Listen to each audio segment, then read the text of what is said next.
Greetings.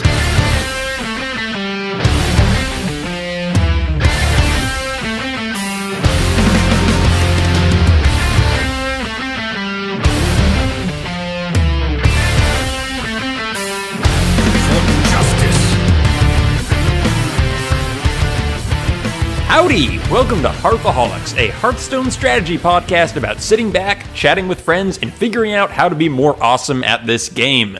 I am your host, Bryan, and joining me today are two people. I'm really excited about that because neither of them are missing, and they're great co-hosts, so I'm going to introduce them now. One of them is Andres. Hello, Andres. How are you doing? Hey, Bryan. How's it going? You almost did not make it today, or so I feared.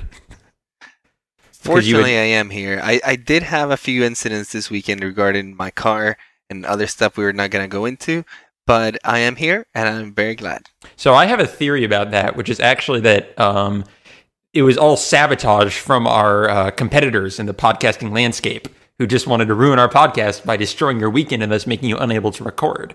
Podcasters can be very conniving, that is true. Exactly. And they will do anything to get in your way. Apparently not conniving enough. They failed. You are here. You have succeeded. Well, our agents, Billy, my other co-host, are we have many eyes and ears out in the podcasting world, and they're just jealous that we are ranked 1.3 in the world of all podcasting. Yes. We are getting up there. So I'm curious, who is that 0.3 in there before 1? You know, it's very complex, and we'd have to do a whole advanced mathematics class, and I just don't think we have time for that today. But suffice to say, it has to do with alternate realities and stuff, right? Exactly. There's another podcast in an alternate universe that's just that little bit better than ours. I knew it. So, Billy, speaking of alternate universes, how are you doing? Well, I'm actually the Billy from the other universe. I just always imagined Australia was an alternate universe, honestly. It is very possible. It explains, all the dangers, like spiders and things. Exactly. It's dangerous mutation on our universe. So, yes, how are you doing? Have you had a good weekend? I have. I've been playing a bunch of different games, actually. I really haven't had much time for Hearthstone. I've been trying to sink my teeth into kind of single-player games. For instance, I've been playing Batman Arkham Asylum and stuff like that. But I have played a little bit of Hearthstone, so I haven't been completely out of, in the dark. But, yeah, I thought that was interesting because you've kind of been super, focused on a couple games the past year or two. For a while it was RuneScape, and then you went to Hearthstone, and they took the lion's share of your gaming time. So you didn't really keep up with other games coming out at the time. No. How are you enjoying going back to Batman and that sort of thing? Has it been interesting to just completely shift your perspective on what type of game you're playing? It's been really, really fun. I'm actually intending to get the following games, the games that preceded Batman Asylum, so Cities and then, etc. And I'm going to also get stuff like Fallout and just all these games that I missed out on. And I'm going to try and catch up with all of them. I've been really, really enjoying it. I missed out on so much. Yeah, I mean, it is, I have said many times, it is a full-time job if you just want to keep up with games that you're interested these days. There are just so many of them, especially over these past 4 years. So you just have a treasure trove of different amazing games to catch up on, even if you're going to be super picky and specific about what you want to try. That's true. Nowadays, there are so many good games out there that you kind of just have to pick a few. Yeah, it's really tough. Even with I sometimes entertain notions of I want to kind of keep up with the games that are coming out, and it's I can't. It takes me weeks of my free time to get through one RPG. And you do a better job than I do. New ones. That's true, but I'm just telling you, Billy. There is no end to it. So don't worry about catching up. Just enjoy them as you play them, because there's going to be a lot of fun stuff to try. You're right. To get you more recommendations. By catching up, I mean I don't necessarily want to play every single game in the universe, but I do want to play the main games that everyone really loves. For instance, Skyrim, Fallout, the Batman games, all of that. I also want to play Shadow of Mordor, but that's I don't own it, and then I would have to buy it, and that's a frustration in of itself. And I'm also getting a bunch of games this week. So I would have to, that would be a while away from now that I get Shadow of Mordor. But well, you'd probably be a fan of it because it uses the pretty much just okay. So it's made by Warner Brothers as the I think the publishers, which are the same people who put out Batman, and it like has the same complete feel and combat system from the Batman games, just put into a different like type of game. Yeah, I've heard about that. That's the main reason I got interested in Shadow of Mordor, honestly. Yeah. It's really similar. It just applies it to. I really love that fighting system. I think it's probably the best fighting system I've experienced in a video game. It was pretty revolutionary. Probably like the only thing that I regret about it is that there have been so many copycatters since, and none have been as good as the original. So it feels like a little bit old, not because of Batman itself, but just because of how many games since then have tried to use it as well. And I find it just fits Batman specifically so well that it doesn't always translate into other games, because it feels exactly like you're fighting as Batman whenever you're playing that game. And that's really impressive. Yeah, that's a good point. Although, This is a Hearthstone podcast. Really? I was thinking a Batman Arkham Asylum podcast would just be interesting. But yeah, it would. It would. You're just testing the grounds. But exactly. Hold on, everybody. Plug alert. We can talk about that kind of stuff on the Wales Are Wales podcast. There you go. Oh my gosh, that was genius. So yeah, for people who don't know, Hearthaholics is a part of the Wales Are Wales Productions Network, a website that basically just brings together a ton of different podcasts that myself and my brother started. And recently, Hearthaholics went up on the front page for their Foley, and in celebration of that, we had Billy on our Wales Are Wales podcast, which is a pun, if you get it, but I'm going to leave that to your imagination. I like to imagine like a team of scientists around a table trying to figure out that pun. Exactly. We're just like, we're going to get this. We're going to crack them. All right, so we're going to kraken. Oh, I'm sorry. That that wasn't even close to good. Oh, I thought it was pretty good. That was a really long stretch. What are you talking about? Anyway. All right. Oh, you said, what are you talking? Oh gosh, we're gonna shelve this discussion for now and move on to people should check out that podcast. It's every week. We just invite anyone who makes podcasts for Wales Are Wales to come together and just chat about what's been going on in our lives. And Billy was there last week. It was awesome. We tried to have Andres make it as well, but that's when all of the sabotage came into play. So a lot of sabotage going on. I'm really sad I missed it. I really wanted to be there. Yeah, we definitely need to try to have you on again sometime so we can do that, because I think you would quite enjoy it. And so the sabotage partially worked, but we're working on it. We'll get them back somehow. We have agents on the job. But anyway, Hearthstone, right, everyone? That's what we're here to talk about. What's that? Woo! Before we jump into our strategic topics of this week, I did want to mention we got our first iTunes review. Oh, really? Yeah, I was checking out the store, and I'm like, I wonder if we got an iTunes review, because we asked people to leave them last episode. And nice. I'm like, yeah, we totally did. So I'm just going to read this one off here. It is from Matador Dog, which is pretty amazing name. I like that name. I like that name. That's a strong name right there. Yeah, like you don't want to mess with Matador Dog. He establishes identity. Yeah, a lot of dominance in that name. And he says of our podcast, fun Hearthstone discussion. Andres, Billy, and Bryan, by the way, I think he's subconsciously saying who his favorite to least favorite is there, because how he orders it. So just, I like that ranking, by the way. Just keep it. Either that or he's doing it alphabetically. Yeah, I think here. that is alphabetically now that I think. Well, if he did alphabetically, he really thought about it then. Indeed, or maybe he just orders the people he likes by where they fit in the alphabet. Maybe he has like a weird tick that way. But anyway, Andres, Billy, and Bryan all bring unique perspectives and did a great job reviewing Blackrock Mountain. Definitely more than worth a free download, winky face. So thank you very much for leaving that. Nice. That was awesome. Yeah, thanks a lot. That was very sweet. Yeah, absolutely. It was a 5-star review as well. So we really appreciate that, and I am very excited to hear that you're enjoying the show. So hopefully you're enjoying the new format as well. So Matter Dog is officially our first review. Yep. I'm going to print it out. I'm going to frame it right on top of my bed. Yeah, everybody else, you have failed for not leaving a review. He the wins. Next review is just going to be someone screaming, first! Like, no, sorry, man. That would be hilarious. Indeed. Actually, we need to make sure we keep an eye on the Australian iTunes store, because who knows, there might be some fans of yours, Billy. Oh, right. That's right. I should do that. This is from the US store, I should mention. And the EU store, I don't know. A lot of Angry Chicken listeners come from there, so we'll see.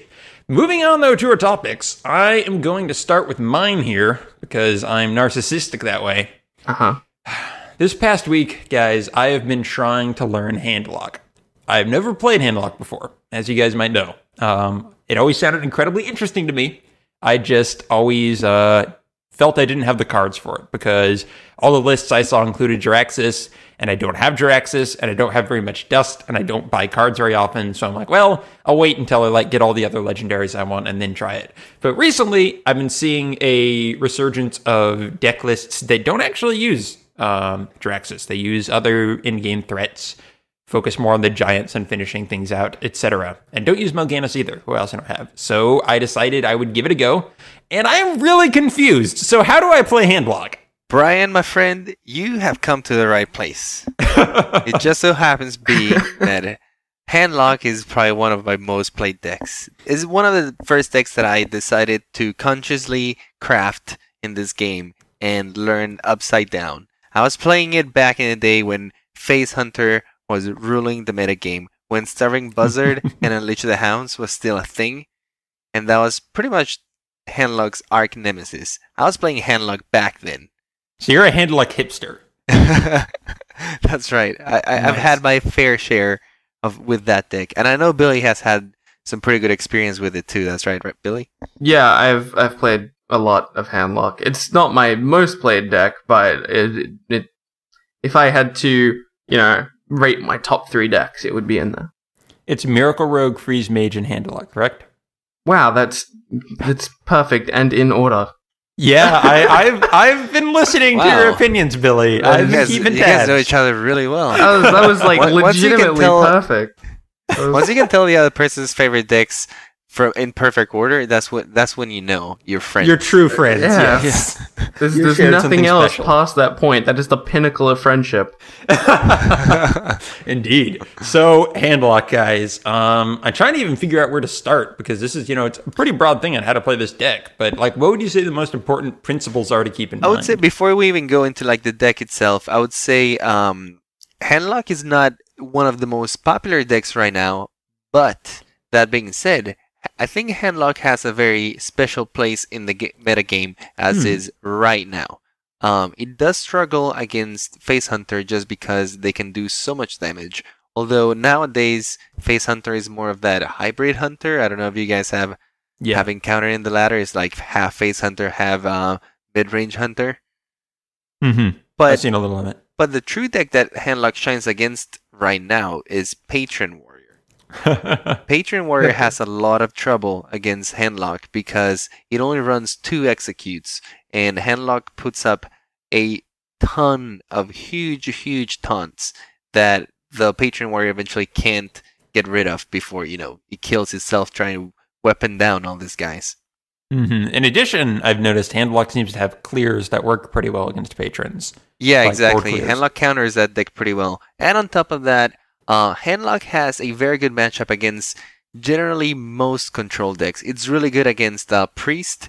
It has a really good matchup against the Control Warrior as well. Mm-hmm. And it can give Oil Rogue, even though you don't run into the much Oil Rogue anymore. But it can give it a lot of trouble too. Right.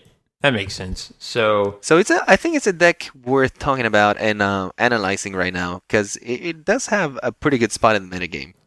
That's good to hear because I need a lot of my other decks are falling out of favor. Mid-range Paladin is not the juggernaut it once was. Oil Rogue still seems to be doing pretty well, but people aren't as excited about it as they once were. Yeah, they don't play it as much, and I think it's because of Face Hunter, but it still does pretty well, let's say, against Priest and Patron Warrior. Yeah, that's actually a pretty good point. So with Handlock, the version I'm using is a little bit different in that it doesn't run Jiraxis, as I mentioned. Sure. Run of its late game threats. I haven't actually seen a lot in Handlock before. So what's your top end? You're running both of them, Mountain Giants and Molten Giants, right? Right. This list actually we've talked about the power ranks before. I got this from one of the example decks they had on there on Liquid Hearth. It was from Life Coach, I believe. Oh, cool. And it runs a Dr. Boom, Ragnaros, 2 Mountain Giants, and 2 Molten Giants are the top end. Oh, okay, so you replaced the Jiraxis for more of a late game bombs that can close out the game. Pretty much. Cool. I think it also ran Sylvanas, but I'm not able to do that because I don't have one craft. Okay, I was about to ask, because Sylvanas it's a very powerful card in Handlock, in my opinion. Yeah. And it's Sylvanas definitely Shadow worth Flame, including in there. baby. Too strong. Yeah, Sylvanas Shadow Flame is one of the best combos you can have in this game. Gotcha. It can be devastating for your opponent. And do you run power overwhelmings? I do not run power overwhelmings. No. What are those typically used for? Some people run him. You can use him, for example, with Sylvanas, or you can use him into one of your minions and then Shadow Flame. Oh, yeah, the Or you- Shadow Flame combo is pretty good. Yeah, exactly. Or Yeah. you can use it to just close out the game at the end. You just buff a minion and close it out. Not Yeah. every Handlock runs it though. Some people do.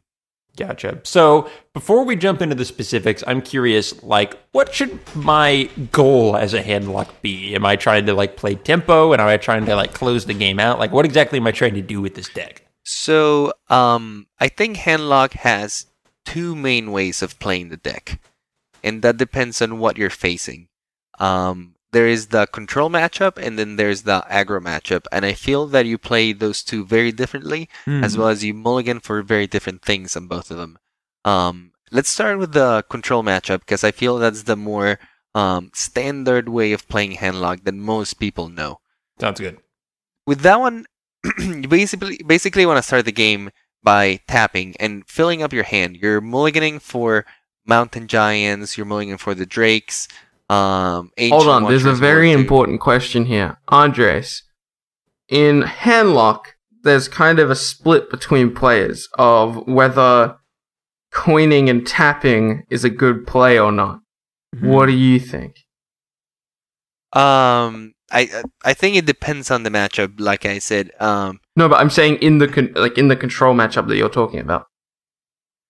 I would probably do it, let's say, against a warrior, where you know you want to reach your Mountain Giants and your Drakes as fast as you can and put them down on the board, because you can overwhelm them that way.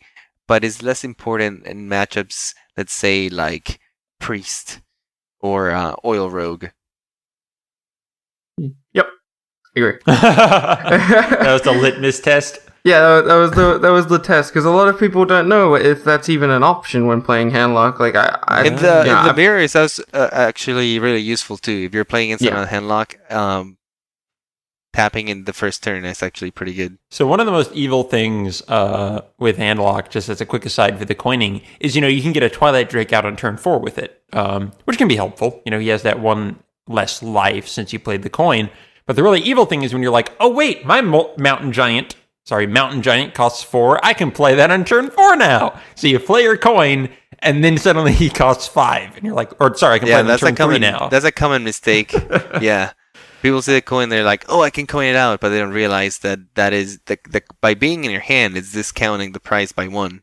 Right. So once you play the coin, it's kind of like just wasting it. Indeed, but it's tempting to just say, oh my gosh, I get an 8/8 on turn 3, and then you're like, oh wait, no, I totally don't.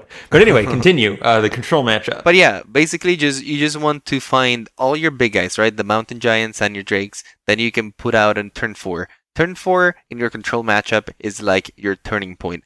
From that turn on, you want to be putting the pressure on, and usually dealing with an 8/8 Giant or a 4/7 or 4/8 Drake on turn 4 is really hard unless you got specific removal for that thing. For example, silence for the Drake, or let's say a Shadow Word Death, or the priest removal. Right. Warriors like an execute for warrior. Yeah, warriors can do it with execute, but then again, they have to have the removal. And if the threat sticks, you're at a huge advantage at that point. Right. But basically, from that point on, you just want to keep building the pressure. Handlock, even though it's a control deck, is not a reactive control deck. It's very much a deck that wants to be aggressive. All the questions, and your opponent is forced to respond to them. And when they can't respond to them, you win. That's kind of the idea of Handlock. So it's like this conversation. I'm just going to keep asking you guys questions about Handlock until you can't answer it, and then I win. Exactly. Yes. Like most other control decks have to wait till the end game because they just can't pump out a huge guy in the beginning. It's not possible because of the mana, except if you're like a druid with a ton of innervates, or if you're like a rogue with a Van Cleef or something like that. Right. But generally, most of the control decks just control the board and then bring on the big dudes in the end. The difference with Handlock is that you can start pumping out these huge guys as early as turn 4, and you have a ton of them in your hand. Right, and I think that's been one of my problems with Handlock. What astute listeners might remember from last episode is I talked about how my biggest problem was I always play too controlling in Hearthstone, and I try to control the board rather than necessarily play to win. I play to not lose.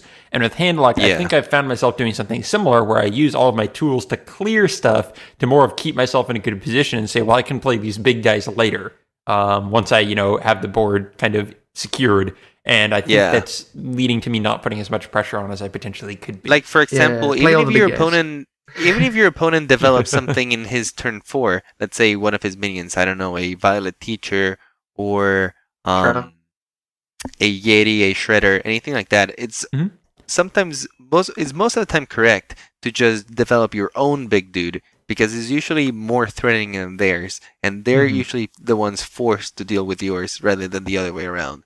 Right. And then Handlock has so many comeback mechanics with Shadow Flame and Hellfire, and I'm assuming you're using Siphon Soul. That's not in this list. I think I'm actually going to put that in here though, because I was looking for a 6 slot, and I couldn't really find a good one. I don't understand this deck. It doesn't have Siphon Soul. It doesn't have Jiraxis or Mal'Ganis. So that's 3 cards that are almost 100% in Handlock, and it's not running it. I wonder what they've added, what Strapco's added. I don't know it well enough. It really depends what you're going for. Let's say if he's going for a more aggro control strategy because he's running to a lot of hunters, then Siphon Soul tends to be one of the cards that gets cut, because that card is really good on the control matchup where you can Siphon Soul a big dude and kind of like regenerate life and stall the game for a little more. Yeah. But in a matchup where you're just against a bunch of little dudes and they're putting the pressure on since turn 3, Siphon Soul doesn't shine as much. Right, because Siphon Soul is really easy to lose tempo on because you're spending 6 mana to remove any minion and get 3 life. Exactly. Unless your opponent plays one big dude and spends his whole turn doing that, then you're usually going to lose tempo by using Siphon Soul. But it's great to get through a taunt and keep pressure up. Yeah. On that note, I'm not sure if that's the case necessarily. I mean, go ahead. Obviously, Siphon Soul isn't as good as it would be in say, a control matchup, but I know it's 6 mana, but it's still 3 healing against a hunter. It's not. I don't know. I've had Siphon Soul save me a couple times against a hunter, so I don't know. It's rare and it's situational. It's a heal, but at that point I would rather use a heal bot, right? Where I spend only 5 mana and I heal. Yeah, you're right. But put a body on the board. Heal bot's already in Handlock, so it's not like you're cutting. Yeah, heal bots are great in Handlock. Yeah, but I'm saying usually against an aggressive deck such as Face Hunter, the 3 damage is so easy for them to deal back, right? Like their hero power already deals 2 damage. So spending 6 mana a whole turn while you could be taunting up or playing like the Earthen Ring Farseers and taunting them up. You spend it by removing maybe a rider or a leper gnome. Well, the situation that I'm kind of talking about is not using it on 6. Using it on 6 would be kind of bad. But if you've already got, say, a card or maybe even 2 cards out on the board, you can on turn 8 siphon and then play Sun Fury Protector. So there's still a way of developing threats. It's not like Siphon Soul is always going to take up your entire turn, especially in Handlock where you have a lot of low cost stuff that still affects the board. Stuff that can be low cost. Like Mountain Giants and stuff like that. So Molten Giants. Yeah. A quick question about. All right, so that sounds like kind of what the control game is, which is the idea of just basically starting to get threats out as quickly as possible and then keeping that pressure up. Yeah, and the only thing I wanted to add to that too was that what makes Handlock so good in the control matchup is that you have card draw on demand. Oh, right. Compared to the other control decks that have to actually set themselves up for this, right? Like, for example, a priest has to have the cleric, a warrior needs to have the acolyte, oil rogue needs to have sprint. So they have to draw into their draw mechanics. But Handlock, you just tap. Yeah, and that's it's really what defines it. I mean, it's called Handlock, so it's kind of like what it grew away out of. So by default, it makes it a really strong control deck because you can draw into all of your answers and all of your threats usually faster than your opponents can keep up, and you can sustain this draw through the entire game. Yep. And that's an impressive thing. It's super important for control, and it's probably one of the largest barriers to a lot of control decks is that idea of at least in a control v control matchup. And it synergizes so well with the hero power too. Like your minions, the molten giants and the mountain giants and the drakes, they all benefit from you pressing that hero power. That's a good point. That's another really interesting aspect of Handlock is how your own life total factors into it, and that's something I'm still figuring out as well. Is it's your own life total being low can be something of an advantage to you because of Molten Giants. Yep. So it is a question of like what risk do you take, when do you tap, and of course the question of against this specific opponent, how low can you risk going, which is going to be different against say Mage than it's going to be against I don't know, Hunter. Well, Hunter is actually going to be terrible as well, but like Paladin isn't as dangerous, I guess. Against Hunter and Mage. And it sounds like I'm joking, but I honestly try to sit above 20. And I know it sounds ridiculous with Handlock, but I just play so conservatively against those matches, and it usually works. So, nah. That's interesting. So, moving on, actually, in that respect to the aggro matchup, what should I be doing there differently? Yeah, so the aggro matchup, like Billy was saying, is completely different. On that matchup, you want to try to conserve as much life points as you can, because their decks are built to damage you, and if you're constantly drawing cards and damaging yourself, you're gonna run yourself low really, really fast. So usually for these matchups, like taking Face Hunter as like the standard, right? Because that's like the most common aggro deck that's out there. You usually want to mulligan for slightly different things. You want to mulligan for your Ancient Watchers. You want to mulligan for your Scarlet Protectors. Is that what they're called? Sun Fury Protectors. Sun Fury Protectors. Yeah. Or those are usually even better than the Defender of Argus, just because you can play them for 2 mana, which is really important. You want to put out things on the board rather quick. Your Drakes lose a little bit of value, and your Mountain Giants lose pretty much all of their value, because it's very unlikely you're gonna be able to hold on to your cards to play them to play a Mountain Giant, because if you do, you're gonna be outrun really easily. That's interesting. Owls are also really good because you can play the Ancient Watchers and silence them and have a 4/5 that you can start clearing the board, or you can silence other stuff like a Leper Gnome or some of your opponent's minions early on, and it's a 2/1 body that you can put on the board quick. Right, and that's the interesting thing about Handlock is at least in a lot of the matchups, it's looking, or rather deck lists, it's looking like there are very, very few low drops that you can actually play like on turn 2. Yeah, do you run Mortar Coils on yours? Yes, and then this one actually runs 1 Zombie Chow. I don't know how it looks like your version is very much teched out against aggro. It's scared of aggro so much. It's running Mortar Coil, that's good. It's a valid strategy, right? If you're running to a lot of aggro, it's kind of what you have to do, because if you taking out, like, for example, Siphon Souls and putting in Zombie Chows and Coils is a direct response to Face Hunter. You want to control the board as much as you can and do not let them hit your face at all. Like, if you can avoid damage, do it. Especially because if you can manage to get yourself to like turn 6, kind of still at a healthy life total, by that point, you might have drawn into the Molten Giants. Molten Giants are really good in this matchup. If the Hunter drops you really low, it's a free 8/8 or a really cheap 8/8 that you can taunt up.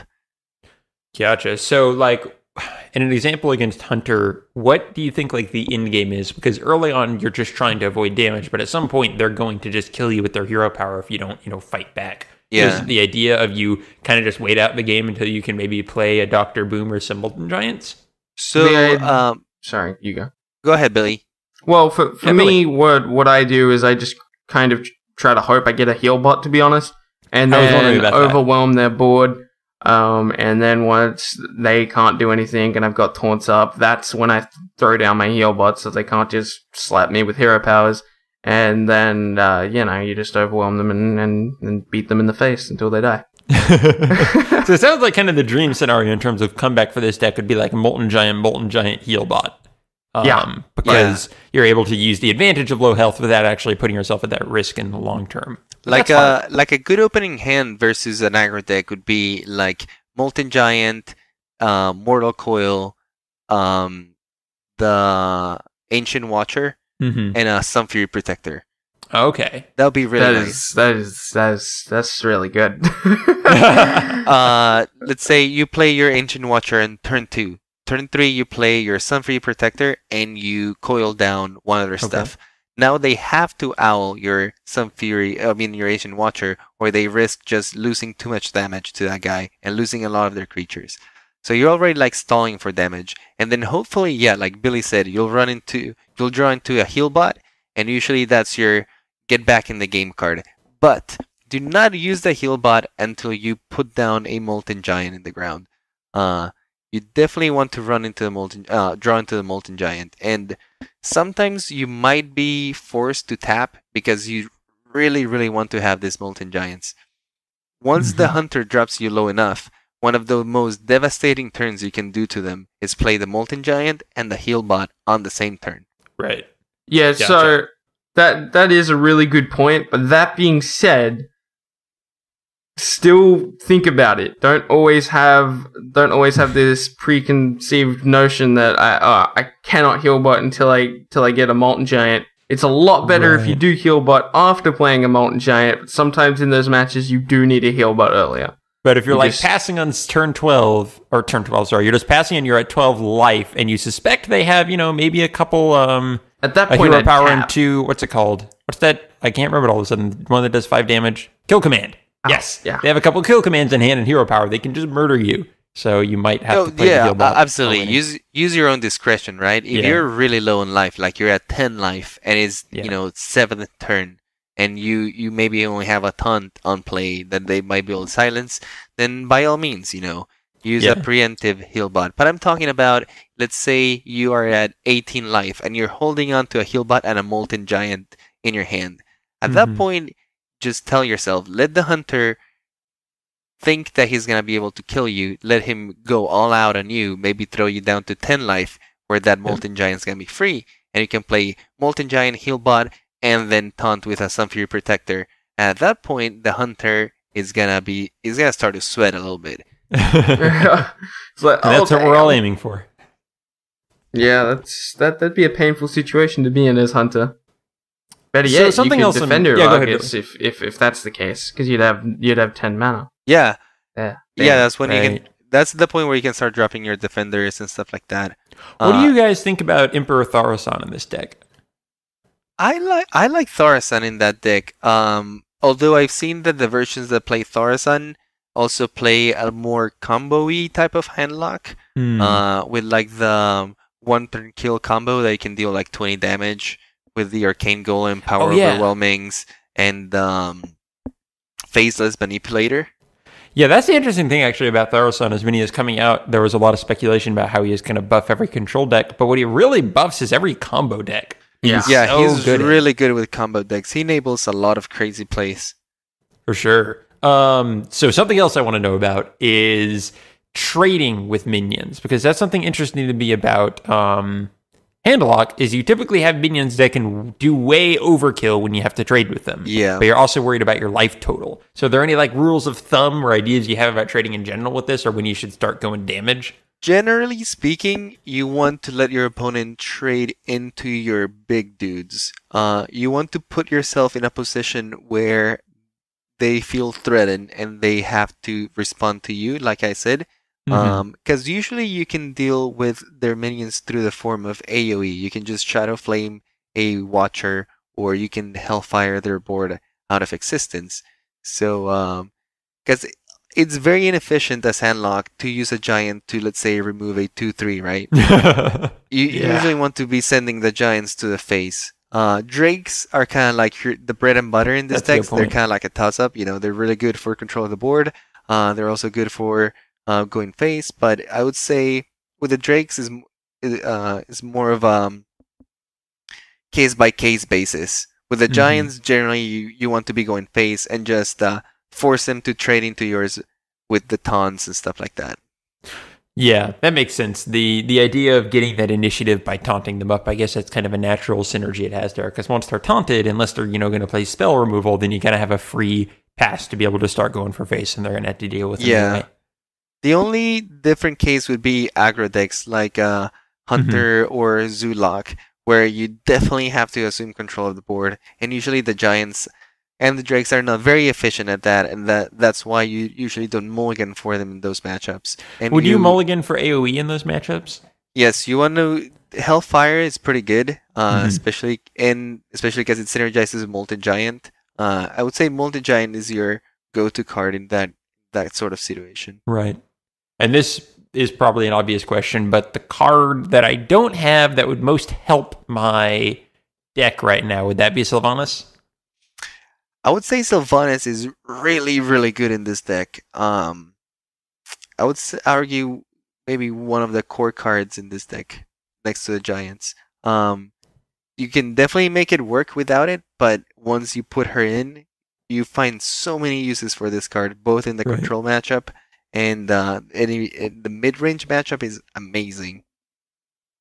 Yeah, I can see it being pretty dang valuable. And the cool thing about Sylvanas is, unlike Jiraxis, there are like 5 other decks I want to run that also use Sylvanas. So yeah, I would say just 5. A card definitely worth crafting. Sylvanas, this is like 20. Like, come on. I said that I want to run, but yeah, there are probably fair enough. Good point. I would say it should be your next craft for sure. That card is really good. Well, thanks a lot. I mean, I was kind of just absorbing with a ton of knowledge there because I'm already thinking about how I'm going to play my games differently than I was already. That helped me a lot to like figure out what my end game is going to be here and give me some idea of what to do. And then I can kind of learn the more minute plays from that. Billy, from what you heard all here, is there anything you'd want to add to that? Yeah, Jace has got majority of it on point, and well, all of it on point, really. There's only a few little things that I not necessarily disagree with. I think there's a different point of view. He's probably right. I don't mean to. He's probably right. The conversation here. He's probably right about the Siphon Soul thing, but I still argue Siphon Soul is awesome. Sure, but yeah, cool. Good points. Well, Nice. that can lead us to or my topic that we're talking about for this week. Yeah, take it away. What do you want to talk about, Andres? It relates pretty much to that. This week I wanted to talk about deck building, but specifically one side of the deck building, and that is adapting and improving your deck to what's out there in the metagame, and how to do this efficiently, because it's something that I've struggled with for a long time, and it's only been recently that I've gotten a lot better about it, and I've been actively trying to incorporate it into my thought process when I go into the ladder. And it's a really good way to increase your win percentage when you're trying to squeeze in a few more decks. And since we're talking about Siphon Soul, that's for example a tech choice, a card that you might want to take out or put in depending on what you're facing, right? Mm-hmm. Because depending on the decks that you're facing, the card is gonna lose or gain value. Let's take, for example, Combo Druid, because I feel like it's a very standard deck, and it's a deck that it's easy to explain your tech choices. Yeah, I don't have a ton of experience with Combo Druid, but I do know the basis behind it. And so, like, what are a few of the... So, before we go into that specific deck, I wanted to touch on kind of a more general concept here, which it seems to be an important aspect of this whole idea, is identifying which cards in a deck would be a tech card. Because there are some cards that are more core to a deck that, like, you would want in any incarnation. For example, I would say Molten Giant and Handlock is kind of just core to the strategy of that deck. Yeah, then you can right. identify the cards that are like more specific to specific matchups. You might say Big Game Hunter, or like you're talking about Siphon Soul or Harrison Jones a lot of the time. So yeah, exactly. Most decks out there have a set of cards that are considered the core cards, right? These are the cards that usually are your win conditions, or the cards that absolutely enable your win conditions, or that allow you to reach your win conditions. Basically, these are the cards that give the name to the deck and define the playstyle. And no matter what, you can't take out these cards. If you take out these cards, then you pretty much be making a new deck. But then there's also a handful of cards in every deck that are there because of other decks that exist. These cards are meant to be there to make your deck stronger against certain things.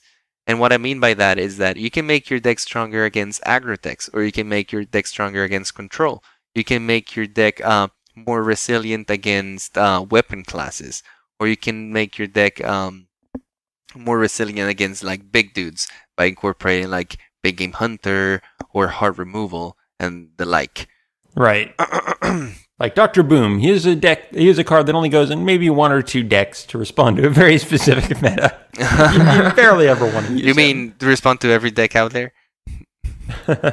Yes, exactly. That would be an example of pretty much the ultimate core card, because it goes in every deck. And it's always good. Yeah. You just never need to figure it out. But yeah. That could be argued. Name a deck, Billy, that it doesn't go in.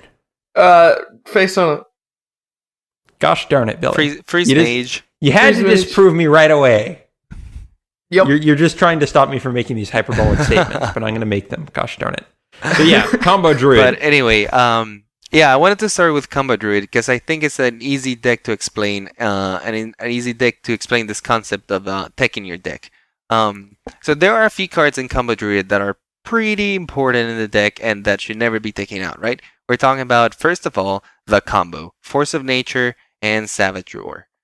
At least one of each, right? Absolutely. Yes. We can also say that the Ancients of Lore are pretty critical to almost any Druid deck, and they enable a lot of stuff in the Druid. A lot of versatility is pretty good, and the 5/5 body is pretty useful. Those are pretty common core cards. I would say that it's a core card, but I could see only running one. Ancient of Lore? Yeah. I don't know. I'd really like to, but yeah, but honestly, that's a point we're trying to make about what cards absolutely have to be in the deck. I'm saying that 2 doesn't necessarily have to be in the deck. I think see that's one. An interesting distinction, as well as the idea that sometimes a tech is not just should I put a card in or not, it's should I put a second copy of this card in or not. Yeah, absolutely. That's another tech choice. For example, you just talked about the combo. There are different things, or like people who run 2 Savage Roars, and 1 Force of Nature. Yeah, absolutely. And or 2 Force of Natures. We're going to talk about that in a second, because that's pretty much what I want to get to with this deck. Aside from that, I would say probably Innervate and Wall Growth are pretty core cards in this deck. They enable, the main strategy of the Druid is to be able to put all these big dudes or these mid-rangey dudes fast into the board, and these are the cards that enable that. And then aside from that, you got your Druid Removal, Swipe, and Wrath are pretty standard. They deal with a variety of situations and synergize pretty well with the rest of the stuff in your deck. Those are pretty standard in it. And I feel I see Shade of Naxxramas a lot, but would that be a core card? Shade of Naxxramas is put into Druid a lot. It's one of the best 3-drops for the style of the deck. Some people take him out, but I would say generally you find Shades as well as the Druids of the Claw. Both of those tend to be in combo Druids, and almost all combo Druids. Yeah. I would say those are the core cards of the deck. The rest of the cards are pretty up to the player's choice. You could argue that Shredders are a core card by now, just because it's such a strong 2-drop that is so aggressive, so it goes along with the deck. But the 4th slot... 2-drop, are you saying like with the Innervate? I mean, did I say 2-drop? I meant 4-drop. Okay, because it can be a 2-drop with Innervate, but I'm like, wait a second. 4-drop, yeah. Okay, cool. But yeah, aside from the Shredders, everything else in the deck is pretty much up for a toss-up. So let's say the metagame is very controlling, right? There's a lot of warrior, there's handlock, there's priests, right? This is an utopia, but sometimes it happens. Sometimes there are a lot of control decks out there. Sure. Druid can be... The combo Druid can be tech to be really good against these decks by putting a little more mid-range into the deck. Let's say the Azure Drakes start to shine quite a bit. They give you a little more card draw and a little more sustain for your deck. Same with cards like Cenarius. Cenarius is really good in this type of control matchups. It can buff your creatures as well as just be another threat that you lay in the board. You can also start thinking about running double combo because you will more than likely have time to draw into it, and you want a lot of firepower to take down. Did you touch on Keeper of the Grove and whether it was core or not?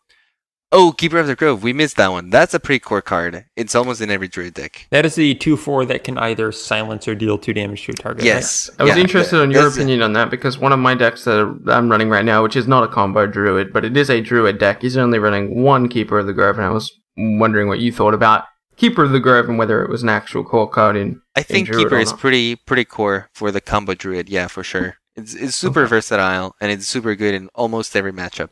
Yeah, the nice thing about it is you can get that board control with dealing 2 damage, but I guess also, the silencing through taunts can be pretty darn helpful to finish out with a combo. Yeah, exactly. That's and to finish, for example, control decks, Harrison Jones can sometimes be a tech if you run into a lot of combo class, a lot of oil rogue or warrior, Black and Knight. definitely big game hunter too. Yep, that can be really amazing. So it sounds like kind of a core strategy is if like a card's like battle cry or something is specifically because of a certain other effect. Like it doesn't necessarily do something on its own, but it requires something else existing on the board. And if that existing thing needs to be that your opponent plays it, that's normally going to be a tech card, like Mind Control Tech or Big Game Hunter or the Black Knight or Harrison Jones. Those are all things that require the opponent to have played a specific card. Yeah, these are generally cards that answer a very specific situation, but answer it in a very, very efficient way. So if you're running into a lot of situations that involve that type of response, then that's when you start thinking about taking them in. Yeah, Magic was like even crazier on this with its sideboard. It would have cards that are just like destroy target green or black creature, and it's like it's taking it to the extreme of like Magic gets pretty specific about it. Yeah. But anyway, do you have a favorite tech card, Andres? Do I have a favorite tech card? Not necessarily to counter a specific thing, because that's really easy. You just say, well, objectively, Black Knight is the best thing to deal with taunts. But do you have like a favorite tech card as far as like flavor goes, or just how you've experienced it? I would probably say right now it would be Rend Blackhand. That's a good one. I was thinking Kazan Mystic is probably my favorite. Ooh, no, Kazan Mystic is actually my least favorite because it's been played on me many times. Oh, it's been played against you. Hurts. It makes me really mad. You're playing it from the wrong point of view. You need to be on the other side. Yeah, I've been playing it from the other end. So for me, it's probably I'm old school because this is one of the very first legendaries I got. But I love the Black Knight. It's such a tempo swing when you get it right. Yeah, cool Black Knight is huge. Love that card. First jumps down, he can like kill 5-10 or something, and then also be a good body. The first time I ever played Black Knight, because I was such a noob, I didn't even read his ability, and my friend played a taunt, and I destroyed it, and it was fun. So it was accidental. It was accidental. I'm like, wait a minute, why am I targeting? Okay, that worked. Yeah, absolutely. So continue, Andres, the combo druid. So yeah, those are kind of like the cards you can put in for, let's say, control matchups. But let's say that's not the case, and you have your control combo druid, and you're ready to go, and suddenly you go on the ladder, and it's a bunch of hunters and Zoolock and mech mages, and you're like, oh my god, I'm getting destroyed over here. What the hell is happening? You can make a lot of changes to your deck to make the same combo druid with the same strategy a lot more effective against this kind of decks. So for example, in that case, let's say you want to make it stronger against Hunter. One of the first things I would do would be maybe remove the Ostrich Drakes and put in 2 Belchers. Yeah, that's a good point. You want to have a lot of tons, and the Ostrich Drakes tend to be a little slow. And the body's not that great, and your opponent more than likely is just gonna ignore him and keep going to your face. Also, let's say Zombie Chow. Zombie Chows are pretty good. You can drop your Cenarius and put in a Zombie Chow, and that might be like, you might feel like that is a huge power drop in your deck, but the truth is that against a Face Hunter, Cenarius is more than likely always gonna be a dead card in your hand, especially if you draw it in the beginning. Well, Zombie Chow is gonna enable you to get into your mid game and control the board of your opponent until you can put out the rest of your minions, like your Belchers and your Druids of the Claw, stuff like that. Yeah, that's an interesting point. Is like teching is kind of a two-sided thing. One thing you're deciding, what do I want to add into my deck, and the second thing you're deciding is what do I want to take out of my deck. And those two decisions combine to change your deck's playstyle more significantly. Just So a it's not small, Yeah, exactly. just a small Billy. point I want to throw in here. If you are seeing aggro and one of the cards you decide to tech in is Mind Control tech, you may want to take out your Shredders for Hungry Dragons, because they do relatively the same thing, and the Hungry Dragon now has synergy with Mind Control tech. That's an interesting thought. It does. Actually, I was playing an arena this week which had Hungry Dragon and Mind Control tech, and more than once I could trick my opponent into playing 3 minions and then doing the little combo, and it was glorious. Because everyone's terrified of the 4 minions, so they avoid that. But Yeah, they they don't avoid see it, coming. but they don't see it coming. They think they're being so. That's funny. Also, let's say, for example, against that Tempo Mage and Mech Mage that run Mirror Entity, taking in Zombie Chows into your combo deck, it's really good, because it suddenly gives you a minion that you actually want to give him, because it heals you back, rather than playing a Druid of the Claw, or, God forbid, a Dr. Boom into their Mirror Entity. Yeah, Zombie Chow feels so good every time you run it into a mirror entity. Yep. It's amazing. You gain some tempo for the mana or something if they played it out of hand. Yeah. And then, you get health back. It's Exactly. awesome. If you're running, let's say, double combo, dropping one of the Forces of Nature and taking in, let's say, a Kezan Mystic for the secret removal, can be really good too. For sure. So something I want to touch on before we move on to Billy's exciting topic here is, like, what are all of your guys, when you're playing a deck, like, how do you go about figuring out what you're going to remove? Like, what is your thought process for it? And what do you kind of keep an eye on as you play? Billy, what about you? Well, for me it's different, because I play decks that don't necessarily lend themselves to teching. I play a lot of decks that require, like, their core cards are all 30. For instance, I play a lot of OTK Warrior as of recently. Right. Which in that deck, every single card apart from maybe Iron Beak Owl is a card that needs to be in the deck. They're kind of like self-sufficient. They run their own machine kind of regardless of what the other person's doing, in a way. But when I am playing decks that do require some teching, like, standard decks that you're used to seeing, a lot of the time, honestly, it's just whatever I'm running into at the time. Like, I do it really silly. Like, I'll run into 3 hunters in a row, and I'll be teching against hunter, and then I'll run into one control match and lose, and I'm like, ugh, go tech for control. And then the next game I'll run into 5 hunters, and I'm like, ugh, I'm doing something wrong. Which is obviously can be avoided by just, what do you run into on average, not what did you just run into. But I get frustrated, so I quickly go tech. I kind of like a little bit the opposite. I once did that exact thing with the Kazan Mystic with Tempo Mage. I got a Kazan Mystic played against me, and I'm like, okay, I'm never letting that happen again. I'm putting Kazan Mystic in. That was the worst experience ever. But something I tend to do over time has been, I'll kind of keep an eye on a few specific cards when I'm going into a match or just playing a deck in general that I'm curious about. Maybe I added them on my own, or I'm not sure they need to be there. And every time they're in my hand, or every time I'm playing them, I'm thinking about how happy am I to be doing this? Like, do I feel this card is having a high impact? Is it winning me any games? And just kind of keeping a tally on that card, even like writing some notes down for it can be helpful, but I'm not always that detailed.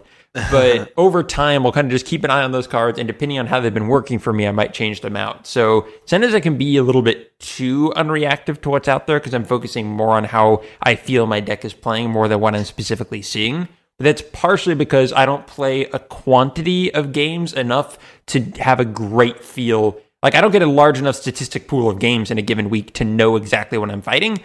Or what's out there on a large scale. So I often kind of have to focus it on how do I feel these decks or these cards are working within my deck, and how do I kind of want to tweak it to play better. By the way, if there's anyone watching and you feel this is way too complicated for you, and this is just something you're not even interested in, but you still want to play Hearthstone, you can look at I forget the name of it, that site that you've been using, Bryan? The one that keeps up to date with the meta for you, essentially. Power ranks.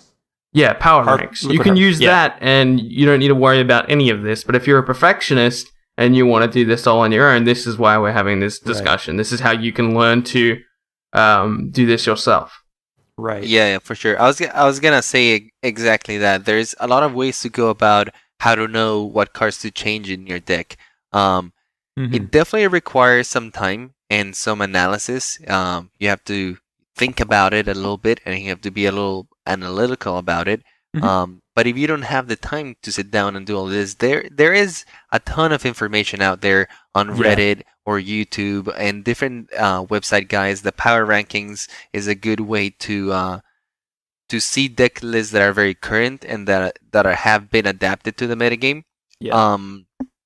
If you do decide to do this yourself and learn it, you will have an edge, though, because you won't rely on getting your information after it has been posted, and you will just rely on like your live experience on the metagame, and you will be able to adapt a little faster than most people, and that will give you an edge over most people. To build on what you said, Bryan, that's also a very good way of knowing what cards you can take out. Just while you're playing your games, try to keep an eye out on cards and try to see what cards are kind of clogging up your hand. What cards tend to be a little clunky in certain matchups, because cards can be really good in some matchups, but then they can be really, really bad in others.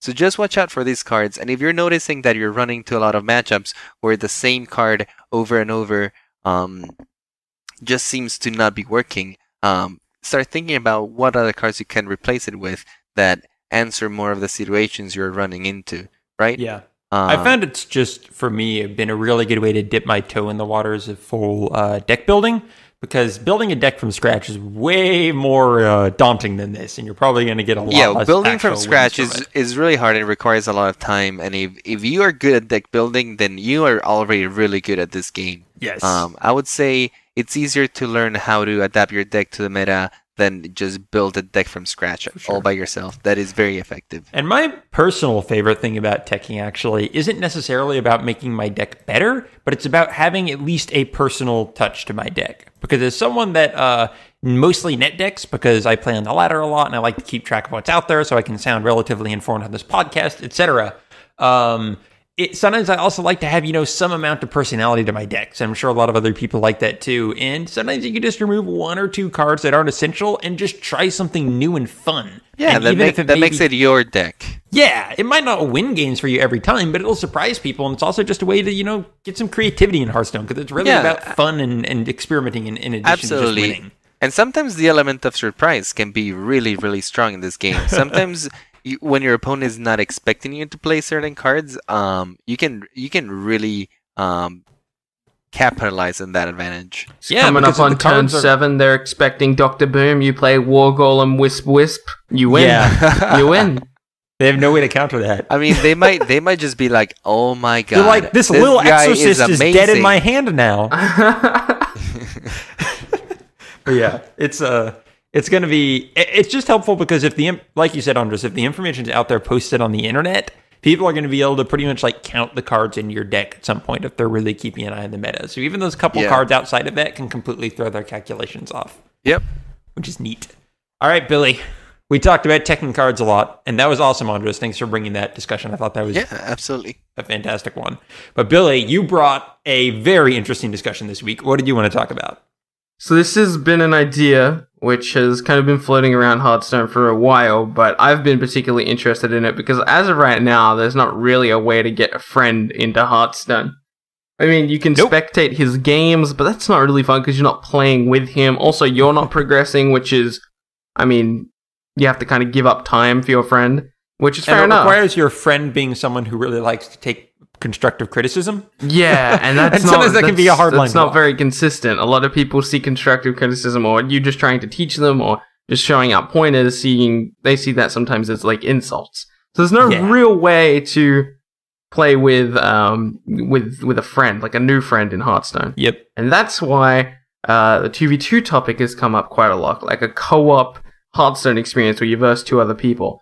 And a lot of the issues which have come up with this type of topic is people like to point out, well, how would ladder work? And my example is Heroes of the Storm has a team ladder and it works fine. I don't know. It's just I think that this would has be a team ladder. Yeah, exactly. It would be fine. They would just need a separate ladder, and that's not particularly difficult. There's a separate ladder on lots of games. So again, Heroes of the Storm has Hero League and Team League. There's two different ladders.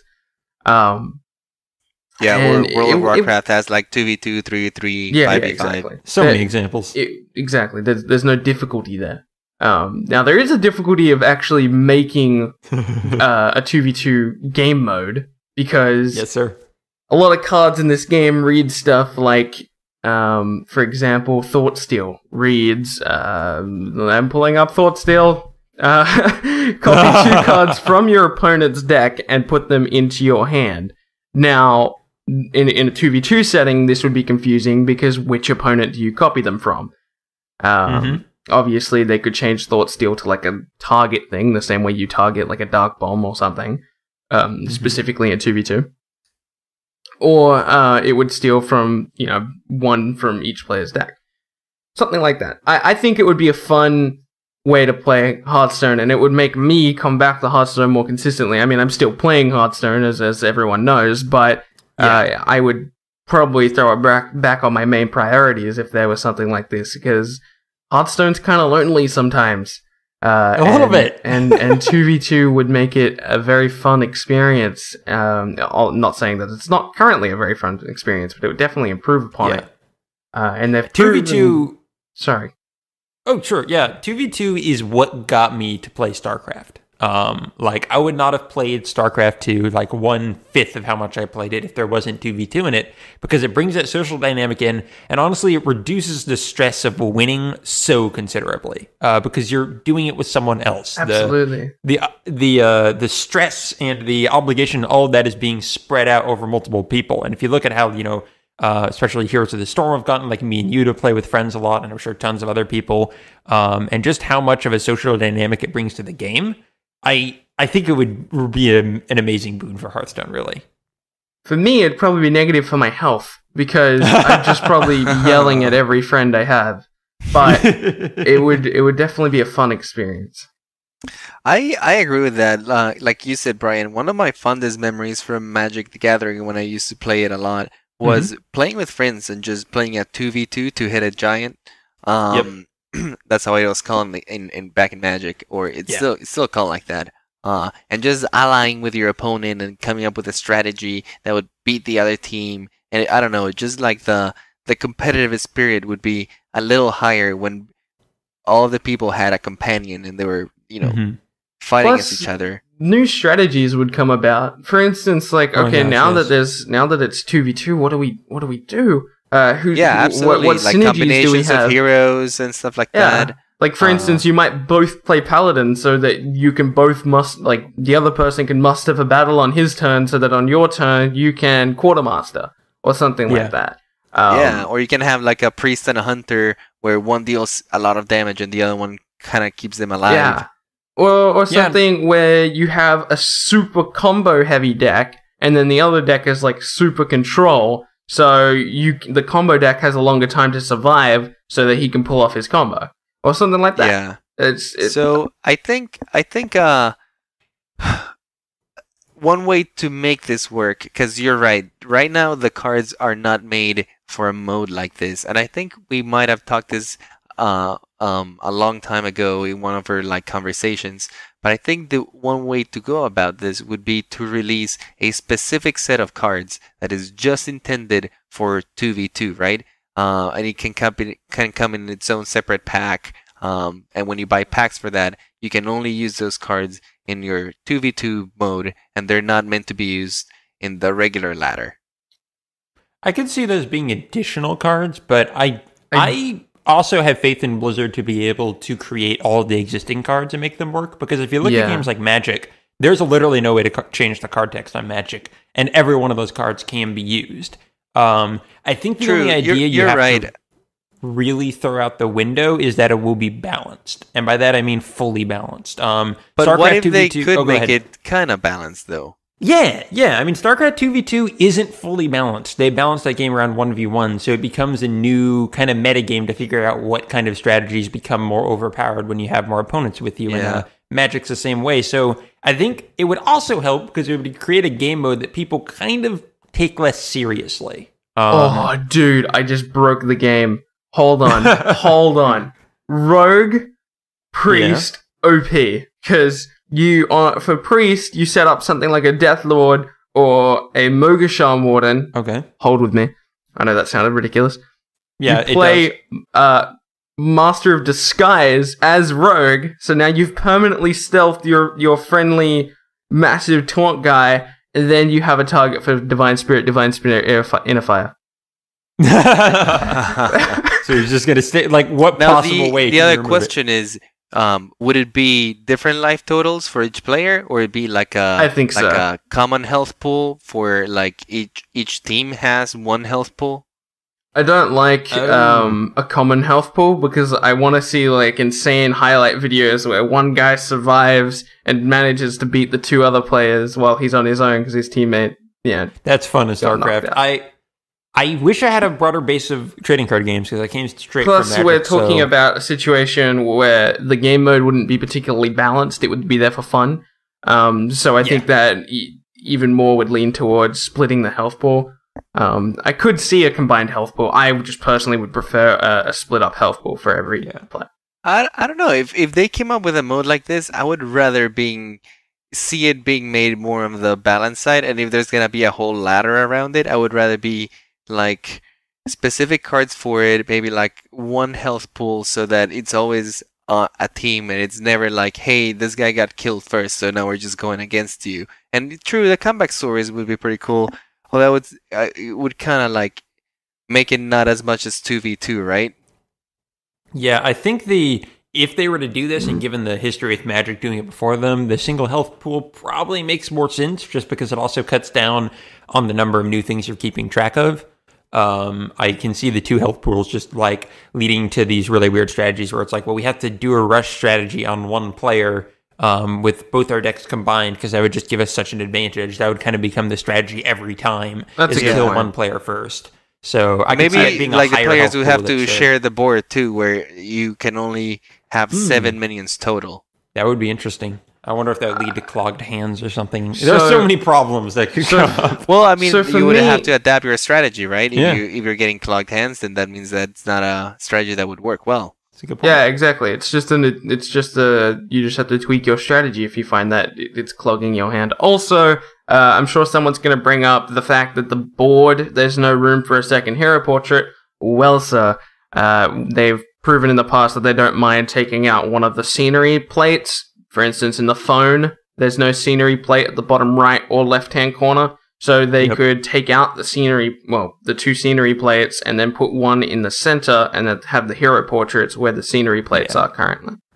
It's Something like that. In the end, there are ways around any of those types of components. Absolutely, Like, yeah, yes, yeah. Hearthstone exists this way right now, but it's a very malleable game. They could do a billion Yeah. things to the UI if they wanted to put the time into it. You can bring up 1,000 objections of they're not going to do this because it would be more intensive because of this, but that's just a boring line of thought. I don't really care about how likely this is. It's interesting, like this, like secondary modes that you can imagine, because let's say more organic games like Magic, and when I say organic, it's more like tangible games that people can do whatever they want with them because the cards are physical, right? You can change the rules however you want because you're not bound to, the rules by the application. And I know a lot of these modes sparked in the Magic community by just players experimenting with themselves, right? They would just get tired of the normal play mode, so they would go off and try their decks in different stuff, and they would come up with their own like custom rules, and eventually some of these modes got pretty popular to the point where Wizards of the Coast incorporated them as, standard. Let's say like the Commander format. Oh my gosh, that's my favorite way to play Magic. Yeah, And where it you was build fan-created. one deck with 100 cards, and each card in the deck has to be different. You cannot repeat cards. It's a pretty fun game mode, and that started with just people, experimenting and just trying it off, and they realize it's pretty fun, and they now make it a mode, and they release cards specifically for that mode. For sure, yeah. And the cool thing about Hearthstone is when it implements a mode like this, it has like by definition, the full backing of the entire game behind it. So it's so easy for everyone to pick up and start using that. It's not just you don't have to go through the period where it's just a niche thing where only a few people do it. I would love if Hearthstone had a mode where you had just custom rules. You could make up your rules as whatever you wanted. Like StarCraft? So, yeah, like a free-for-all. You can, I don't know, just change the entire rule set. So, for example, you can ban certain cards, and this mode wouldn't have a ladder. It wouldn't have how fun would any it prices. Be if like we could do like I was gonna use an in real life example, but we have a hangout every Tuesday. Oh well, it's Wednesday for me, but how cool would it be if like legitimately the entire hangout could be playing one game of Hearthstone and it would be like a free for all type thing? That'd be incredible. That would be insane. Like, I missed that from Magic the Gathering, right? Yeah. You could come up with all these modes, and Hearthstone just doesn't have a mode where you can do all this crazy experimentation. I feel like if they just gave us like kind of like a playground where people can just go crazy and come up with their own custom modes. That would actually be fascinating, because if you think about what StarCraft did for modding, that was like the hugely popular thing about StarCraft 1, and I think a lot of Brood War as well, were people creating these mods of the game that they'd play, to the point where in stuff like Warcraft 3, they were creating the entire genre of MOBAs, which is now bigger than absolutely. StarCraft. Dota, it's totally a creation from the community, and it was just that the game developers open up the gates for the player base to just be creative. And look at this now. The biggest game right now in the world, League of Legends, came from that.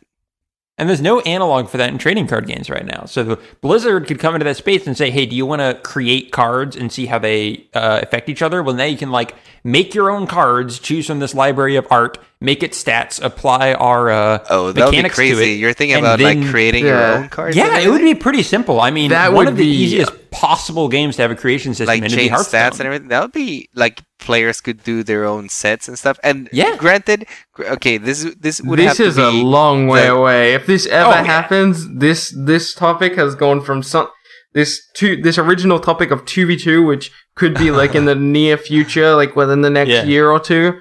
And now we're talking about custom cards being in the game, and if this ever happens, it's going to be. I don't know if they would take it that far. I don't think they would. If they ever did this.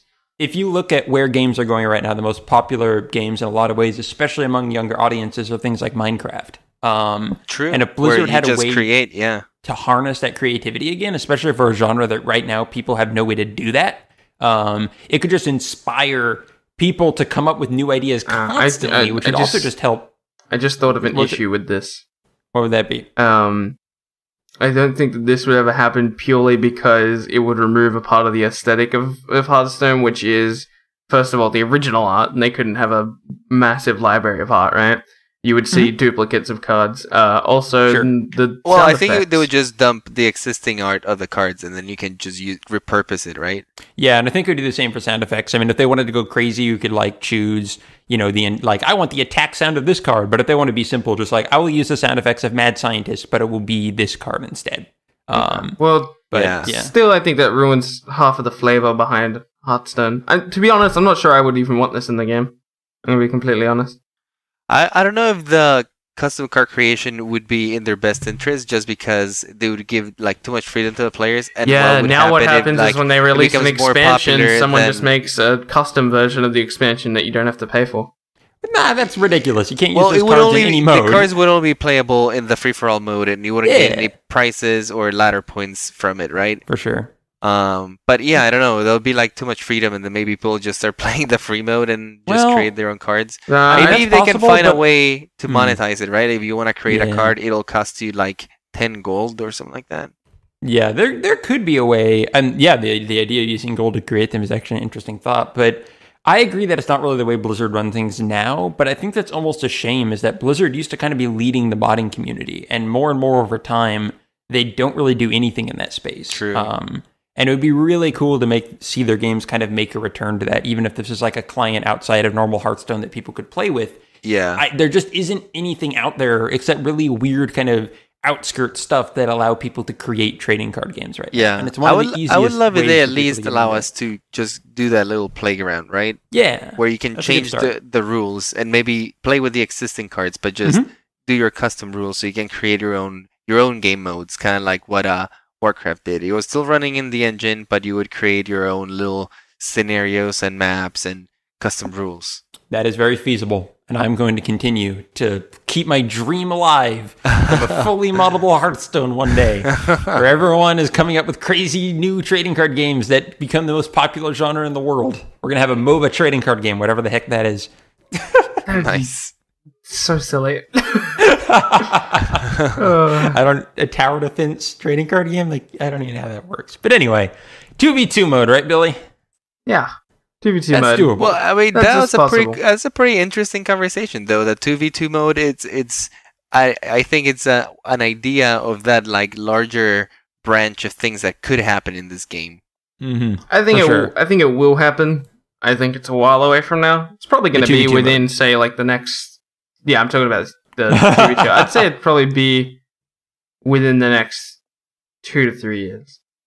Yeah, there's so much room for growth, and I don't know. There's so many directions they could take this game. It's exciting to think about it. I'm going to ask everyone for predictions here. How many years away are we from 2v2 mode? Billy? 2. You going 2? 2? Andres? I'll say 3. I'm going to say it's going to be next year. Next year? I mean, you Wow, never just know, so we you have never one, know two, what they're three. going to do. Yeah, and There we you can go, go 1, 1, 2, 2, 3. 3. Exactly. Okay. But, you know, speaking of making our own cards, I wanted to close out here on our new little segment we have, temporarily named Billy's Brainstorm, because Billy, you came up with a card right before the episode. Gave it art and everything. So why don't you tell us a little bit about this? So, one of the fan sites for Hearthstone does a weekly card creation contest, and I saw it just before the show came on, so I decided to quickly make a card because I thought it would be a fun little idea, and we've decided to turn it into a segment. Yeah. So I've designed a card. It is a Paladin card. It is an epic card, although that has zero relevance. English is hard, guys. Well, it's not in the game, so that wouldn't have. Anywho, point I'm being, going to talk about it like it is. All right, fair enough. This is a forecast card with 2 attack and 3 health, and the battle cry reads: Summon in 2. Oh, it says summon 2. There you go. Summon 2 Silver Hand Recruits. Yes, and it is called Tauren Corporal. And it has awesome art. Where did you get this art from? That's from the WoW TCG. Nice. I love this card actually. When you showed it to me earlier today, I was like, oh my god, I really dig this idea.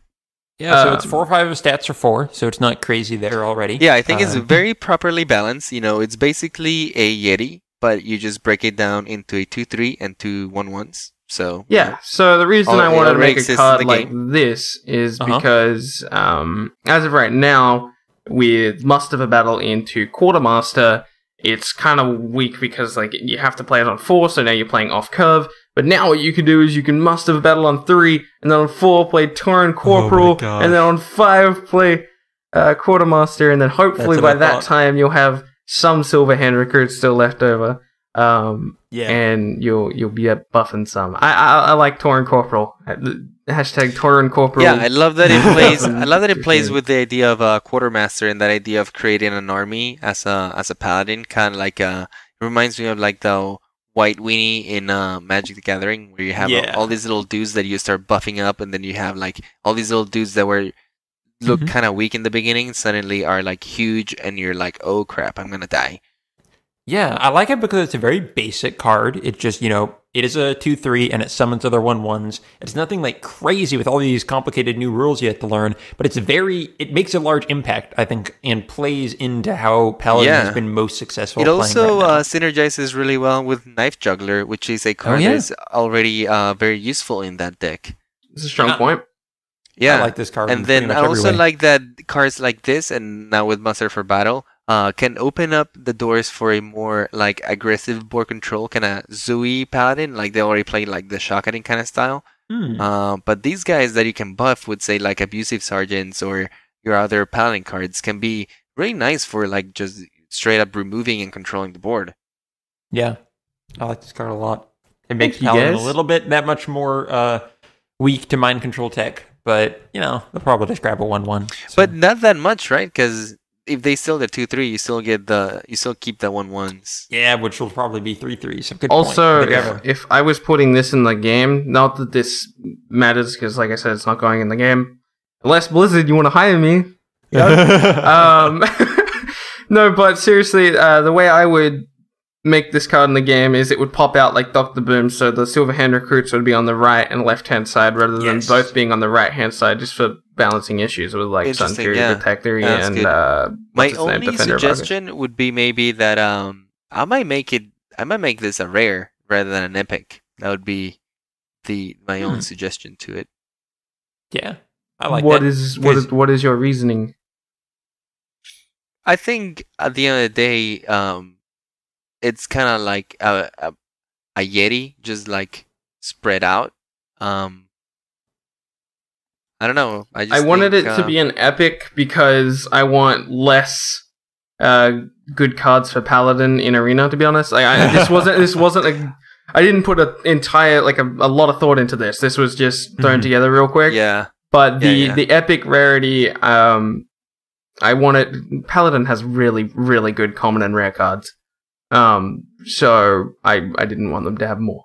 I can see that. Although I was thinking about it in the same vein, kind of like for Arena, this would be great as a rare. Because if I got in the epic slot, I don't know if I would pick it. I might pick something else. I'm also curious now if Corporal is a rank in like any of the Paladin organizations. I went with Corporal just because, Corporal. But we need the lore question answered. Damn it! I bet it's like a human military thing or like an alliance. Yeah, you're right. I'm sure there's like a better rank for Taurens than Corporal. Just a card of the Order of the Hand.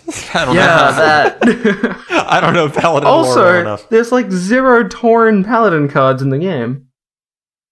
Yeah, you're right. Are there any? I'm double checking my facts. No, there's not. There's one Draenei one, but that is it.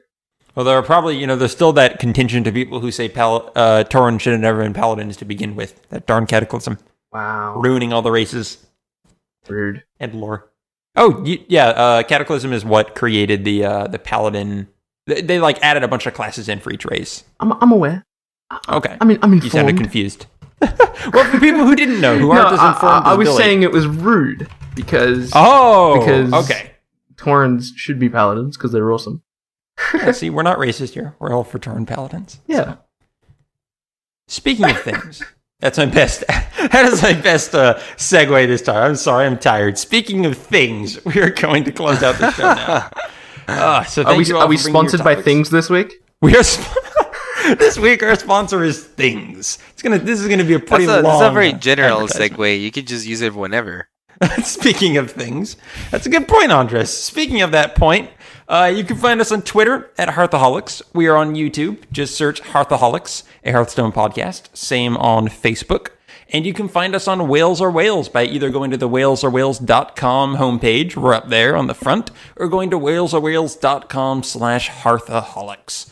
Also, we run a game night for the Angry Chicken every Tuesday at 8 p.m. Central Time. So go ahead and check out the Angry Chicken subreddit, and you can see all the details there. I post it every week, and hang out with us and talk about Hearthstone, play Hearthstone, talk about Australian fast food, which is apparently something we do pretty often. Do we? Well, we did that one time, and it's always come up since. So yeah, that was Jeb. Jeb, man, yeah. he went off on Hungry Jacks. It's a staple now, man.